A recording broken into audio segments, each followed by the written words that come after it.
मी Rahul Kulkarni ABP माझामध्ये जगभरातल्या सर्व प्रेक्षकांचं स्वागत आहे। महाराष्ट्रामध्ये गेल्या 2 दिवसापासून मुख्यमंत्री श्री उद्धव ठाकरे यांनी एक सभागृहामध्ये घोषणा केली की महाराष्ट्रातल्या 288 विधानसभेच्या आणि 78 विधान परिषदेच्या आमदारापैकी जे मुंबईमधले रहिवासी आहेत त्यांना घर न देता उर्वरित 300 आमदारांना मुंबईमध्ये आपण घर देऊ। त्याच्यानंतर एक खुलासा आला की हे जे 1200 स्क्वेअर फीटची गोरेगावमधली जी काही प्रस्तावित त्यांना घर देण्याची जी सरकारची योजना आहे ती मोफत नाही आहे, त्याला 71 लाख रुपये द्यावे लागणार आहेत। पण तरीसुद्धा म्हाडाच्या लॉटरीतनं न येता एखाद्या आमदारांना असं घर मिळणं योग्य आहे का याच्याबद्दल खूप चर्चा सुरू झाली आणि मग म्हणून मला उद्धवराव दादा पाटील आठवले, ज्यांना महाराष्ट्राच्या इतिहासाचा राजकीय इतिहासाचा अभ्यास आहे। त्यांच्यासाठी कारण मी आता त्यांच्या घरी चाललेलो आहे, उद्धवराव दादा पाटील हे फार मोठं नाव आहे। शरद पवार ज्यांचा सन्मानाने सतत उल्लेख करतात किंवा यशवंतराव चव्हाण यांनी ज्या वेळेला भारत आणि चीनचं युद्ध झालं आणि संरक्षण मंत्री कृष्णा मेनन यांना हटवून तो जो सह्याद्री हिमालयाच्या मदतीला धावला वगैरे, त्यानंतर त्यांनी महाराष्ट्र सोडून दिल्लीमध्ये जायचं ठरवलं, तेव्हा ज्यांना महाराष्ट्राचं मुख्यमंत्री तुम्ही व्हा अशी ऑफर दिली ते उद्धवराव दादा। त्यांचं हे घर आहे, उस्मानाबाद शहरातलंच हे घर। असे उद्धवराव दादा की जे 1952, 1957 नंतर 67 एक वेळेला त्यांचा पराभवही झाला परांड्यातनं आणि नंतर 2 वेळेला खासदार राहिलेलं व्यक्तिमत्व। तर त्यांचं हे साधं असं घर आहे। ते त्यांनी आर्थिक दुर्बल घटकामध्ये एक स्कीम होती, तेव्हाच्या जिल्हाधिकाऱ्यांनी त्यांना सांगितलं की तुमच्याकडे घर नाही आहे तर तुम्हाला त्या 10,000 रुपयाच्या योजनेचा लाभ घेऊन ते तुम्ही घर घेऊ शकता। त्यांच्या पत्नीने कोंबड्या विकून तेव्हा ही जागा घेतली की जे इथे पूर्ण जंगल होतं इथे, म्हणजे आता ते शहराच्या मध्यवर्ती भागात आलेलं आहे, पण मग तिथून त्यांनी ते घर बांधलं आणि उद्धवराव दादांचा जो अंतिम सगळा त्यांचा जो प्रवास झाला किंवा इथे शेकापचं शेतकरी कामगार पक्ष, उद्धवराव दादा, ND पाटील, गणपतराव पाटील, आत्ताचे आपले शेकापचे पाटील आणि हे सगळ्या महाराष्ट्रातल्या हुजूनी ज्याच्यातून महाराष्ट्रातल्या ग्रामजीवनातले असंख्य प्रश्न मांडले ते हे उद्धवराव दादाचं घर आहे उस्मानाबादमधलं। खाली छोट्या छोट्या खोल्या आणि हेही घर त्यांनी सॉईल कन्झर्वेशनला म्हणजे मातीचं जे एक डिपार्टमेंट असतं त्याला दीर्घकाळ भाड्याने दिलेलं होतं, ते हे छोटंसं घर। आणि त्या छोट्याशा घरामध्ये मी आज का जातोय माहिती आहे, तर सन्माननीय मुख्यमंत्र्यांनी जी घोषणा केली की महाराष्ट्रातल्या मुख्यमंत्र्यांना माफ करा आमदारांना घर मोफत देण्याची, तेव्हा मला उद्धवराव दादाचं हे घर आठवलं। त्याचं कारण असं आहे की मला इथे यायच्या आधी एका माध्यमात नमस्कार, ते उद्धवराव दादांचे चिरंजीव आहेत, इथे एक शाळा आहे, त्या शाळेचं ते सध्या व्यवस्थापन बघतात। सोलापूर जिल्ह्यातल्या वैरागजवळ इर्ले नावाचं गाव आहे, तिथे त्यांची शेती आहे आणि ती शेती हे उद्धवराव दादा म्हणजे मला महाराष्ट्रातल्या राजकारणाविषयी जर मनापासनं ज्यांच्याविषयी आदरभाव वाटतो की राजकारणी कसा असावा, तर मी असं म्हणेन की उद्धवराव दादासारखा असावा। जात पात धर्म ह्याच्या वर जाऊन ज्या माणसानं महाराष्ट्राला राजकारण कोणासाठी करायचं असतं हे दाखवून दिलं। ज्या वेळेला त्यांना मुख्यमंत्री पदाची ऑफर केली होती त्यावेळेला वैचारिक भूमिकेतनं त्यांनी ते मुख्यमंत्रीपद घेतलं नाही। डॉक्टर बाबासाहेब आंबेडकर ह्यांच्या ज्या काही राजकीय भूमिका होत्या त्याला उघडपणे पाठिंबा दिला। एवढंच नाही तर नामांतराच्या चळवळीमध्ये महाराष्ट्रामध्ये मागासवर्गीयांच्या विरोधामधली एक जी जनभावना कुठल्याही कारणामुळे, त्यातले राजकीय अँगल ते तुम्ही शोधा, ज्यांना पॉलिटिकल हिस्ट्रीचा ज्यांना आवड आहे त्यांनी त्याचा अभ्यास करावा। तेव्हा शेतकरी कामगार पक्षानं डॉक्टर बाबासाहेब आंबेडकरांचं नाव मराठवाडा विद्यापीठाला द्यावं अशी भूमिका घेतली आणि त्याची राजकीय किंमत त्यांनी चुकवली। तर ते असे उद्धवराव दादा ज्यांच्याविषयी अगदी मनापासून मला सतत आदर वाटतो ते हे उद्धवराव दादा। आणि त्यांना एकदा नव्हे दोनदा नव्हे तर म्हणजे एकदा नव्हे तर 2 वेळेला मुंबईमध्ये आमदार साठी असलेली जी सदनिका आहे ती सदनिका घेण्याची संधी मिळालेली होती. सो उद्धवराव दादांच्या जो काही तेव्हाचा पत्रव्यवहार असेल त्या पोतडीतनं मला हे पत्र श्री धनंजय पाटील यांनी दिलं. ते पत्र असं आहे आणि हे महाराष्ट्रातल्या सर्व जनतेनं बघायला हवं. श्रीमती शारदाबाई उद्धवराव पाटील, विद्यानगर, कैलासवासी उद्धवराव पाटील मार्ग, मुक्काम पोस्ट उस्मानाबाद, जिल्हा उस्मानाबाद. शासनाच्या स्वेच्छा निर्णयानुसार 10% आरक्षणातून आपणास एक सदनिका वितरित करण्याबद्दल. हा नेमका हा कसं घडलं, म्हणजे हे जे पत्र आलं ते कसं आलं? प्रथमतः त्याच्यामध्ये काय झालेलं आहे की उद्धवदादा 1984ला वारले. त्यानंतर मी आणि माझ्या 2 बहिणी आम्ही लग्नाचे राहिलेलो होतो. त्यामध्ये माझ्या एका बहिणीचं लग्न झालं आणि ती मुंबईमध्ये, तिचे मालक मुंबईमध्ये कॉम्प्युटर क्षेत्रात काम करत होते. ते करत असताना नवीन होते एकदम, त्यामुळे नवीन असल्यामुळं पगार वगैरे जेमतेम होता. त्यामुळे ते चाळीत एखाद्या रूममध्ये राहायचे दोघंही. आणि एक पद्धत प्रथा अच्छा, तोपर्यंत ते 3 वेळाचे आमदार पण होते दादा. हां, त्यांचं निधन झालं तोपर्यंत त्यांची राजकीय कारकिर्दी ते 3 वेळेला आमदार झाले. हां, 2 वेळेला खासदार ना, बरोबर ना. तर त्यामुळं पक्षातल्या काही नेत्यांना असं वाटायला लागलं की मुलं काय करतात, काय गणपतराव वगैरे, गणपतराव देशमुख, एन.डी. पाटील, माणिकराव खपले, कुलदीपराव घोडके. आणि मग त्यातून एक विषय असा आला की बाबा एक मुख्यमंत्री 10% कोट्यातून एक घर मंजूर करून घेऊयात जे माझ्या बहिणीसाठी उपयोगाला येईल.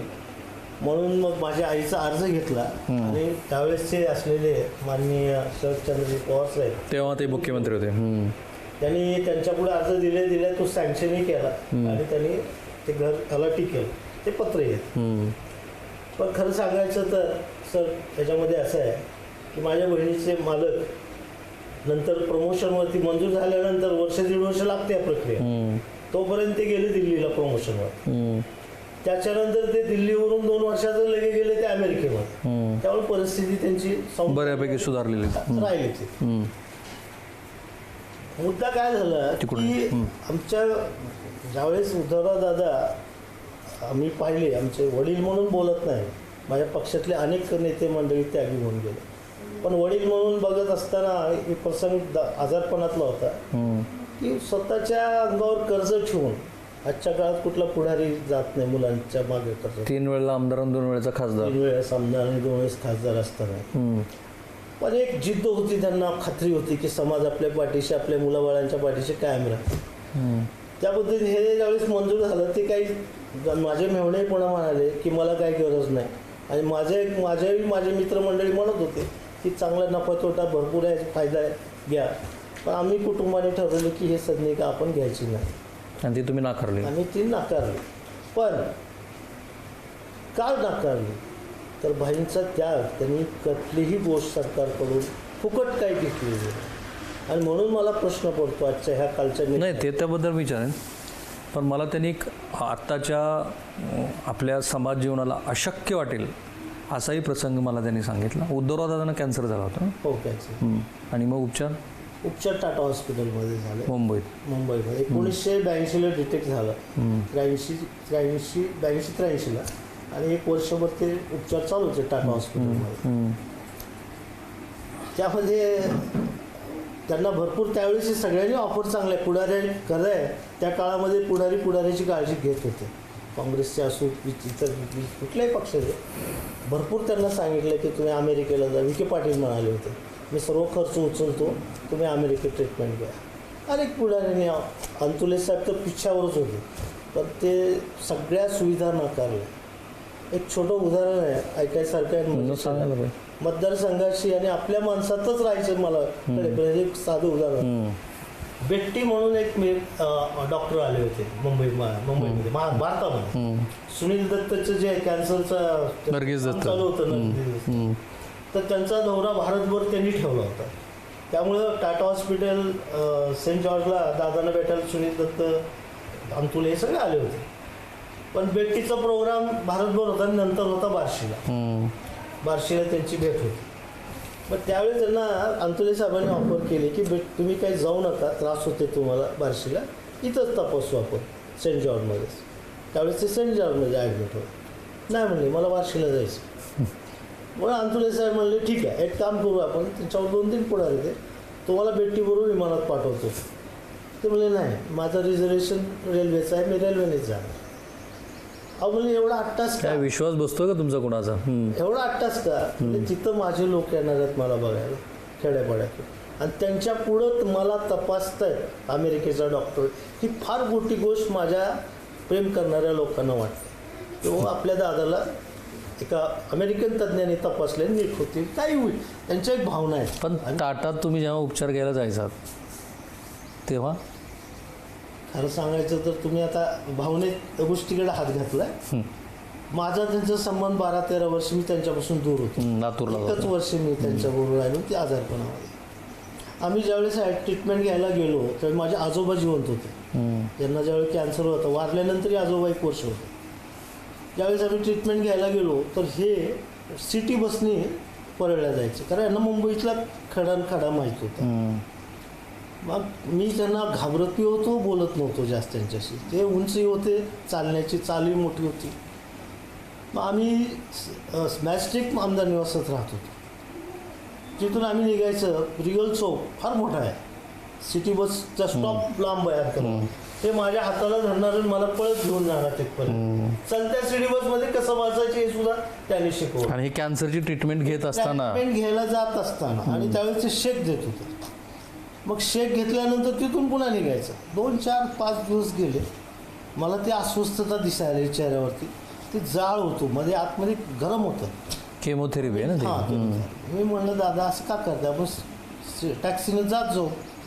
आणि म्हणजे एवढे कुठेच पैसे आपल्याकडं, 2 पोरीचे लग्न आहे, तुझं आहे, कशाला आपण टॅक्सी एवढे करायचं. मला माहिती आहे म्हणले, ज्या दिवशी मला त्रास होईल त्यावेळेस बघू म्हणले आपण काय करायचं. ही गोष्ट पुढाऱ्यांना कळली. एन डी पाटील, नरसिंहराव देशमुख काळीकर आले एक दिवशी. ते म्हणले काय चाललंय, कसं जातं. मला घाबरलं नाही, मला अक्षरशः राहवलं नाही. पण त्याची ती अवस्था जी होती ना, एक ते किडकिडे होते, आणि त्या ट्रीटमेंटने अस्वस्थ पाहिजे. मी म्हणलं, मी सरळ सांगून टाकलं धडाधड की म्हणलं ते येत नाहीत, टॅक्सीत बसत नाहीत, सिटी बसने जाऊ म्हणते, आणि म्हणतात आपले पोरी लग्नाचे आपण खर्च करायचं. आणि मग सगळे चिडले आणि सगळ्यांनी हात जोडले. त्यांना म्हणले, तुम्ही महाराष्ट्राची सेवा केली इतके वर्ष, त्या लोकांना तुमच्याबद्दल काहीतरी असेल ना. म्हणजे सगळे फोन येत आहेत आम्हाला, काही मदत लागली तर कळवा, आणि तुम्ही इकडं गपचूप ट्रीटमेंट करता. पुन्हा काही निधी गोळा केला. आणि मग तिथल्या सामान्य माणसाने, एका सुताराने आमच्या गावच्या पाठवले होते, त्याला म्हणले येऊ नको. तो म्हणला मग पैसे इथं जा, 50 रुपये तुझे दे, ते माझ्यापर्यंत पोहोचते. हजारो लोकांनी पैसे, शेतकरी शेतमजुरांनी त्यांना पाठवले, आणि त्यावरती ट्रीटमेंट. आणि सुविधाच्या बाबतीत, घेण्याच्या बाबतीत असा कुठलाही त्यांनी अंतुले साहेबांनी हात जोडले. माझ्या आईला म्हणले, ते असं का करते ते म्हणले, केलं ना तुम्ही म्हणले आयुष्यभर, आता बस ना म्हणले, आता तरी जनतेला तुमची गरज आणि जनतेने तुमची सेवा करावी. तरी ते प्रवास तसाच केला रेल्वेनेच. असं आहे की आपल्याकडे फार एक जगप्रसिद्ध वाक्य आहे की माणसाची श्रीमंती कशावरून मोजावी, तर ती 2 पद्धतीनं. त्या माणसाच्या घराबाहेर असलेल्या चपलांची संख्या किती आहे, आणि तो माणूस आपल्यातनं निघून गेल्यानंतर त्याच्या अंत्ययात्रेला मनापासनं किती लोक सहभागी झालेले आहेत. आणि दादाची अंत्ययात्रा, मी खूप छोटा होतो तेव्हा मी ती दादांची अंत्ययात्रा बघितलेली आहे. प्रचंड जनसमुदाय होता. तर हे पहिलं पत्र तर आपण बोललो. बरं, बाय द वे, पुन्हा मी सांगतोय की हे इतकं उत्तुंग व्यक्तिमत्व, महाराष्ट्र राज्याचे विरोधी पक्षनेते होते ते. एकदा मुख्यमंत्रीपदाची त्यांना ऑफर आलेली होती, 3 वेळेचे आमदार आणि 2 वेळेच्या खासदाराबद्दल आपण बोलतोय. पण हे झालं दुसऱ्या वेळेला तुम्ही जे नाकारलं ते. पण हे तुम्ही लेखी स्वरूपात त्यांना कळवलं का, पुढं कसं केलं?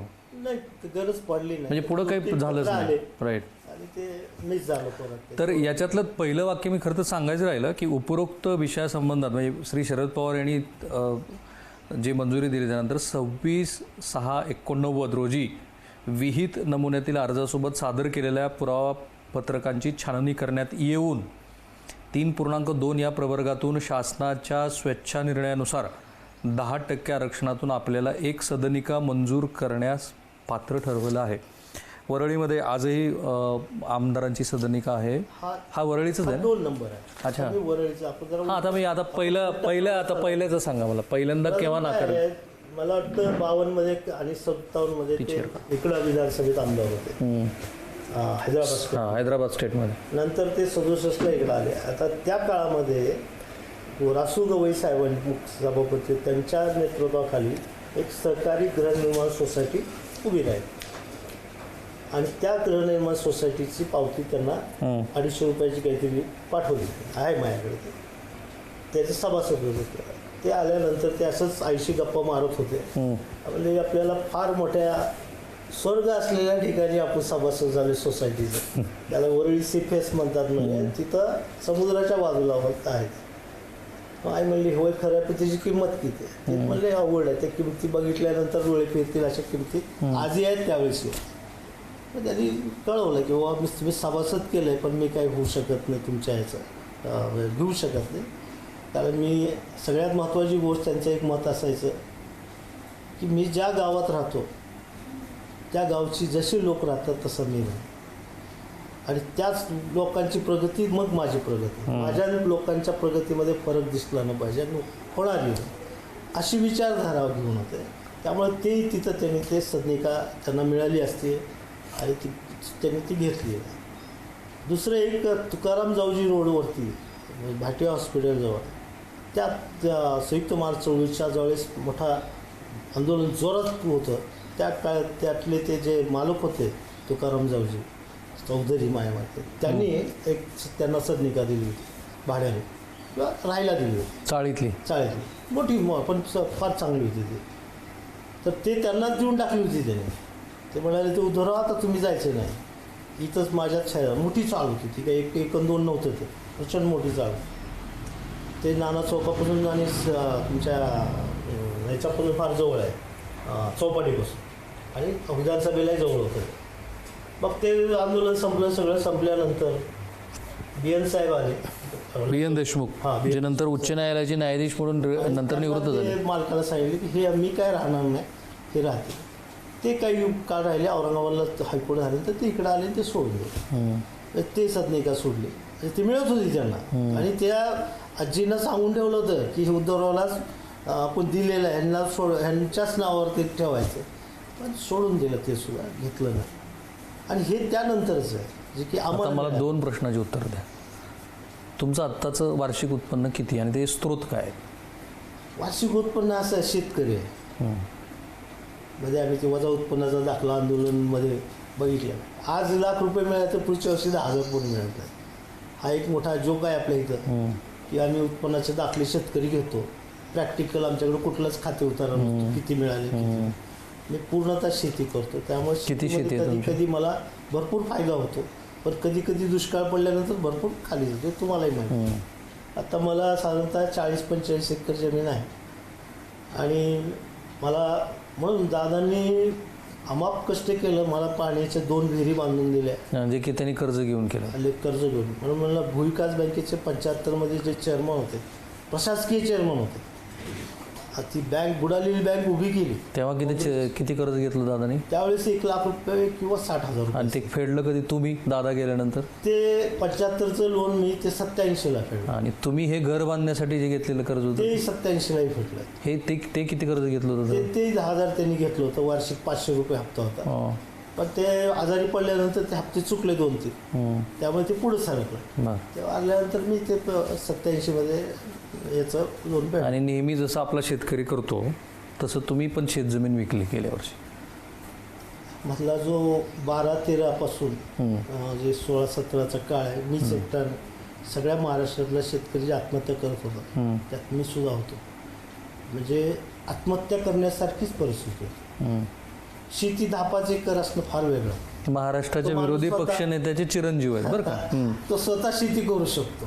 पण ज्याला 40-50-60 एकर जमीन मिळालेली आहे योगायोगाच आहे. माझे वडील एकटे मी एकटा योगायोग आहे की माझ्याकडे ती शिल्लक राहिली वाटेकडं.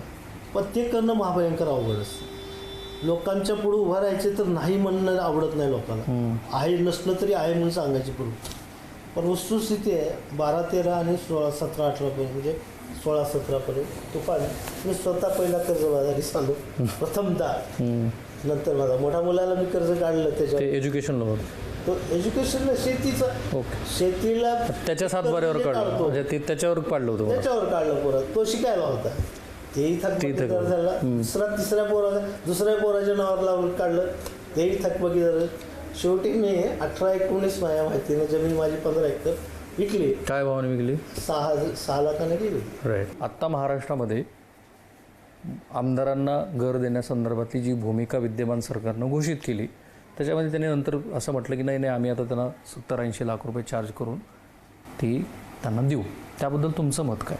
सगळ्यात मोठी चूक इकडं शेतकरी शेतमजूर मोर्चे सुशिक्षित बेकाराला कामधंदे नाही आणि काहीतरी फालतू सत्ता टिकवण्यासाठी केलेल्या कुठलाही पक्ष आहे हे निर्णय कुठलाही पक्ष घेतात असे, म्हणजे इतकं दुर्दैवी कुठलं नाही. आणि महाराष्ट्रामध्ये अनेक पक्षात असे पुढारी होऊन गेले. सका पक्ष असेल अनेक की ज्यांनी असल्या गोष्टी केलेल्या नाहीत मागच्या काळात. स्वातंत्र्यानंतर ज्यावेळेस देश स्वतंत्र झाल्यानंतर असे त्या 30 वर्षात असले गप्पा मारलेले नाहीत. कुठं सदनिका पाहिजे, कुठं शासकीय सवलती पाहिजे. आणि भांडवलशाही, आणि ह्या भांडवलशाही व्यवस्थेतलंच ही एक पिल्लू आहे की जे की सदनिका मागतो. काय कारण आहे सदनिका द्यायचं? 5 वर्ष तुम्ही आमदार असता, आम्हाला शिकवता, समाजाला शिकवता खुली अर्थव्यवस्था झाली. आता तुम्ही व्यवसाय करा, तुम्ही हे करा, सुशिक्षित करा म्हणता, नोकऱ्याची काय गरज आहे, तुम्ही तुमचे उद्योग करा, वडापावर मोठा झाला आहे, याच्यावर मोठा. मग आमदाराला धंदा करायला कोणीच नाही, कोण करू नका म्हणलं. आणि तिथं तुम्हाला सदनिकाचं कशासाठी पाहिजे? तुम्हाला आमदार निवास आहेत ना. आजही मॅजेस्टिक आमदार निवास कुणी बांधलं आणि किती वर्षापासून टिकून होतं. आणि मनोरा तुम्ही, मला वाटतं मी मनोरा पाहिलं नव्हतं मधल्या काळात, कधी बांधलं ते की मोड काढलं तुम्ही. आणि ते जुनं आकाशवाणी आमदार निवास, मॅजेस्टिक आमदार निवास किती वर्ष टिकलं. आणि त्यात काही लोक भागलंच ना. आणि आता लोक कशाला झाले, सगळे ऑनलाईन यंत्रणा झाले, कशाला जायचे लोकांना रोज मुंबईला? तो द्यावे की देऊ नये? मतदारसंघ नाही, देऊच नाही. ठीक, विषय संपला. ठीक आहे. हा नैतिक अधिकार केवळ धनंजय पाटील यांनाच आहे की त्यांनी महाराष्ट्राच्या मुख्यमंत्र्यांना आत्ता जो काही संदेश दिलेला आहे तो त्यांनी त्यांच्या प्रतिनिधी सुद्धा घेऊन ये. राईट.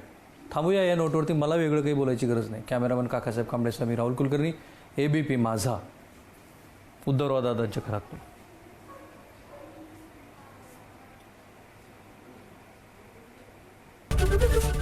ABP माझा, उघडा डोळे बघा नीट.